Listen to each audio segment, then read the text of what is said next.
but hopefully you can reach 10 minutes. Okay, I'd like to share,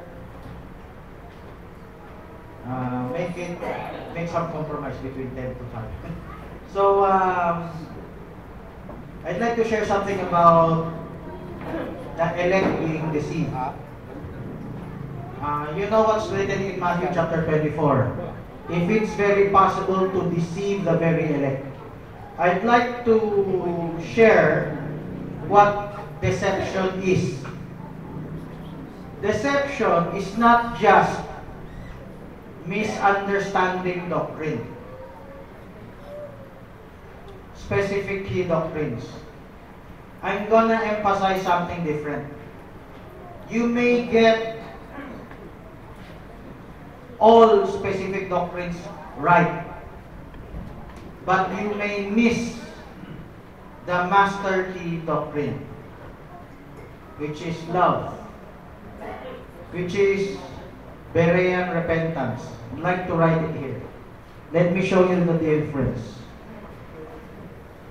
Let me write it in big letters.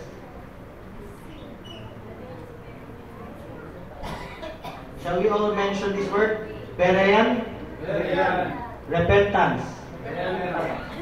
This is what most churches hate. What is this? Our salvation is not dependent upon any specific key doctrine.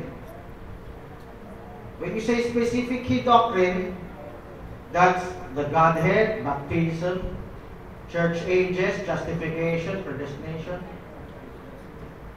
Our salvation depends on being sealed by the Holy Spirit when we trusted the Word of God. When you say the Word of God, it's not just a specific truth, a partial truth. It's all truth. But you cannot know all truth at the same time. You can never know all the truth at one time. Especially when you're just beginning. But how can you be born again and sealed by the Spirit of God when you do not yet know all the specific truths that will be revealed by God? I say you do not know them because God still reveals them progressively today. God still continues revealing today. Amen? Woe to them that says, all revelation has been finished. All revelation is over. All revelation has been revealed to the prophet. That's deception. The prophet himself said, I do not know these things, but it's in the Bible. He said, I do not know if there will be children in the millennium.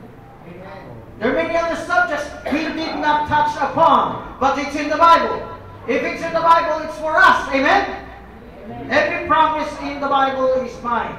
It's ours. So there are things that will be revealed. So no one could claim, I have all the truths that I need. No one knows all the specific truths. You can only have the Spirit of God that seals you. And you have the evidence that you're sealed if you are progressive. If you walk in the light, you will never stop. You will never put a period in that revelation. The prophet said that. Do not end with a period, but with a what? Comma. That means to say, something else will be revealed even beyond him. That should be the heart. That's where I coined the word Berean. Why did I use the word Berean? Because of the attitude of the prophet. The prophet is willing to hear anyone, even a janitor, if they wish to show him something. And his basis is not partisan. Oh, you do not belong to our group. We don't belong to your group. Well, I'm not going to hear you out. I'm not going to believe even if it's biblical. He's not judged. He's not influenced by partisanship. As long as it is in the Word of God, that's what the prophet said. Accept it.